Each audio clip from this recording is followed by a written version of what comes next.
At 1-0 it finishes. Real Madrid taking all 3 points away from this one. A hard-fought 3 points as well. This is how things look in the table as it stands right now, ahead of Girona playing tomorrow against Rayo. Real Madrid 65 points, leaders at the top right now, and cannot get caught just yet. They'll have to be dropping more points for that to be happening. They're going to have to drop a lot of points. Watching this game for us, a moment of magic today from Luka Modric. He's still got it, Luis. Yeah, still got it. And it was needed something like this because definitely Sevilla has improved in something and is in defense. Today it was fantastic to see all the helps, how they double up in the wide areas to stop the Vinicius Junior, Rodrigo, the players who were using those channels. And in the end, it was needed something. We talked in the pre-show why Real Madrid was going to miss a lot Joselu. And it's in this kind of game when you really miss a player who can stick the centre-backs into the middle, a player who can hold the ball and lay off for the player arriving in second line, a player who can get advantage of his height because of the crosses of the wide areas. Because today it was Lucas Vázquez in the right side, a little bit more with Brahim Diaz, also Vinicius Junior, Rodrigo on the left side, but there was no one arriving in second line. We missed also Jude Bellingham and his entrance of Valverde, that we saw him only once with a long-range shot. So in the end, it was needed something special, and it was Luka Modric once again. He's proven that he still got that quality, still got that special thing that he only have the big players, and only 1-0. But it's been the last 3 games where Real Madrid is struggling to find the net, and today was proven once again that they are going to miss Jude Bellingham and Joselu because they bring that on the table for Real Madrid. I think in the end they get the call right. I think in the end we got to where we should have gotten to in the beginning. But it took too long to get there, and it just allows the whole system of VAR in La Liga to be sort of questioned and speculated upon, because the decisions are not made smoothly and as quickly as they should be. Now, I understand that we want to get to the right decision, and so be it. And eventually, I think we did here. But my point is, if we have to look at it so closely, then was it obviously and clearly an error by the referee?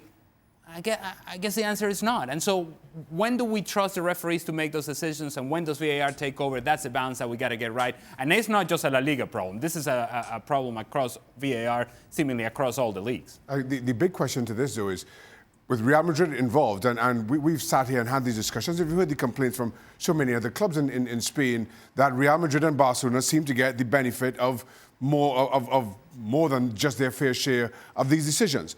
So the fact that this is Real Madrid, and I'm not concerned about had it been the other way around, how it would have been adjudged or adjudicated, but had it been a mid-table clash, would it have had this level of scrutiny?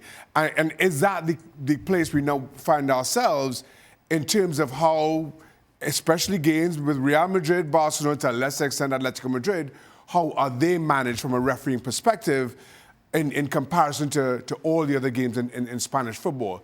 That is one for the authorities to handle. And to that point, Shaq, and I think you use a great word there, scrutiny. They slowed it down, and then they magnified it. And I suppose this has happened before in VAR, but it's not commonly used in VAR, where they have to magnify the image to now you see, oh, I see it now. Okay. If that's what it takes to make the call, then it's not obviously a mistake by the referee. And at some point, you got to trust the referee on the field who made a judgment call, he made the judgment, he made the decision. We're not trusting it. We're going to VAR, and not only are we going to VAR, we're going beyond VAR, because it's not the first replay, it's not the second replay, it's not the third replay, it's now a fourth replay that we have to slow down to the point where now we see it. I don't know that that's why the system is in place. Obviously, on the Sevilla side of things, Luis, what we do know is it hasn't been the best of seasons for them so far, but coming into this game, it was 4 unbeaten. What do you take away from their performance today? Well, I think that, again, we were talking about a Sevilla improving on their team. I think that in defense, you could see that it was an advantage. I think that Quique made a fantastic job bringing 3 centre-backs with the help of Ocampos and Navas. I don't see why Ocampo was so deep into the left side, because in the end he's a player who needs to help in attack. Today we didn't see much on that. we got this Romero, we got Leslie that didn't get involved into the game. So in the end, you miss a little bit of Sevilla trying to find the 3 points. It was all about trying to defend well, and well, that's why Sevilla is right now fighting to be away from the relegation spots. And can I just tell you, and we mentioned in the pregame, and it's a conversation that we've had now about Real Madrid for a while, and that they're doing just enough to win games. And I mean just enough. And in a season is made of many moments. But once you get closer towards the end, the moments become, in this case, magnified. Not VAR magnified, but magnified because of the importance of the situation. The save by Lunin when the game is 0-0. And how does that change the nature of the game? And how does that change the outcome of this match? So we won't focus on it.